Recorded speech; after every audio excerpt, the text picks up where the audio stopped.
you cannot earn 6 digits right away.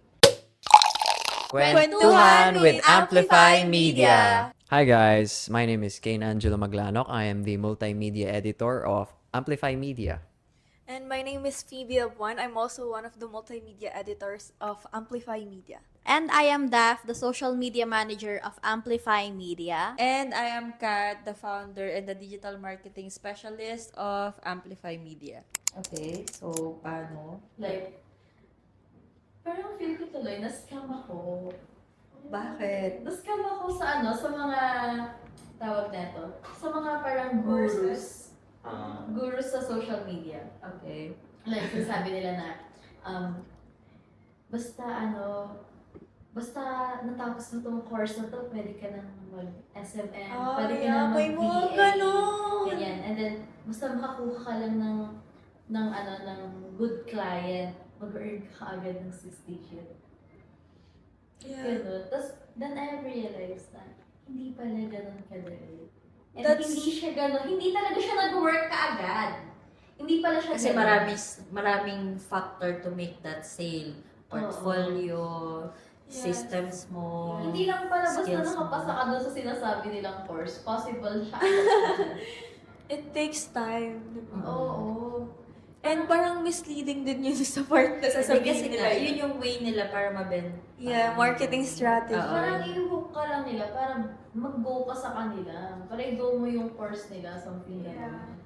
Parang, alam mo yun, naisip ko tuloy na, paano na lang kaya yung libo-libong kumuha ng courses nila? Kasi that's their way of, to sell their products naman. So, yun. So, mamaya na ako magko-comment. Kasi nakakatakot pa rin. Hindi kasi may mga totoong, ayun na, papasok na rin natin yung kay Alex. So, i-add ko yung realization and then sa regarding sa mga course. May mga courses na na legit.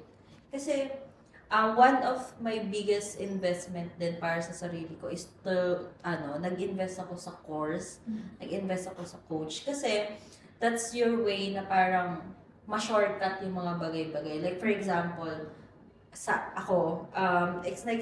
na-experience ko siya, nag-trial and error ako for 6 years. Sabihin na natin ganun. Tapos, ang ginawa ni Alex to make that shortcut, pumasok siya sa akin. Para yung mga natutunan ko, ma-save in niya. Para matutunan niya. Ganon din sa mga course. So, tinuro sa'yo yung mga do's and don'ts na alam mo, na instead na ikaw yung makaka-discover ng trial and error, ginawa nila, tinuro nila sa'yo.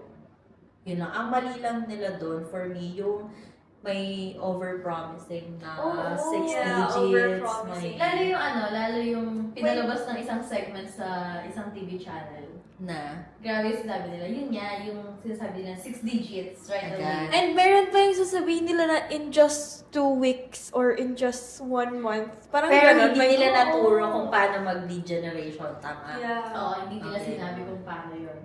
So, ako naman, regarding freelancing, is ganito. It's possible to earn 6 digits talaga.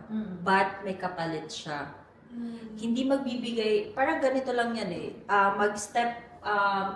Isipin niyo yung sarili niyo sa shoe ng client. Diba? Hindi maglalabas ng 6 digits sa yung clients kung walang kapalit na mas malaking responsibility.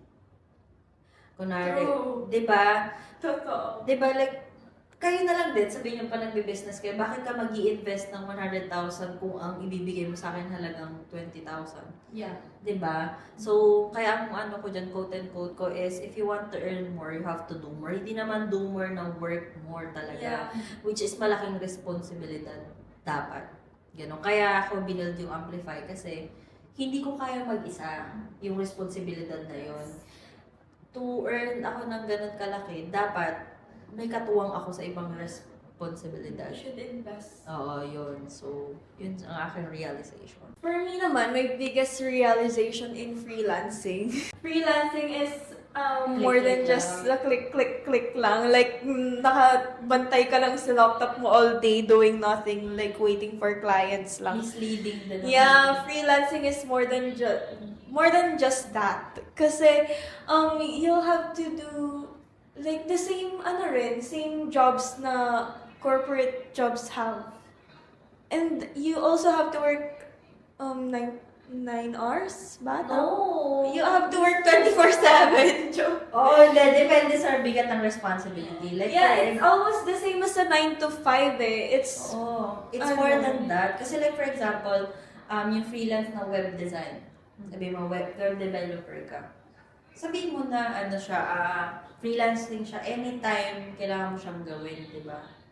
Ganun. Yun ang privilege ng freelancing. Anytime, pwede mo gawin. Any time of the day, dun mo gagawin yung trabaho. Pero, for example, tulog ka na. Nagkaroon ng 403 error, 404 error, forbidden, something may ganun yung website. yeah. Kailangan mo siyang gawin. Kasi kailangan naka-live siya. So, ang freelancing, may responsibility siyang kapalit. Yun siya. Really. Kahit sa SMM, di ba? Kapag mali yung na-post, kahit tulog ka, kailangan mo siyang baguhin. Oo. Ganun. So, Yeah. paano kung may reputation management pa kaming ino-offer sa SMM? Pag may bash doon, kailangan gawa ng paraan paano hindi so, Neutralize mo. Yan. So far, yun pa lang since baby girl pa ako sa freelancing.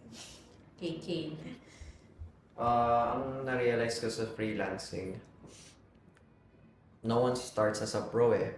Lalo na kung sabihin mo na magaling ka sa trabaho na yun, and once you get down to business, it normal lang actually yung pag napupunta ka na doon sa talagang challenge, beginner ka, kahit Yes. pro ka. True.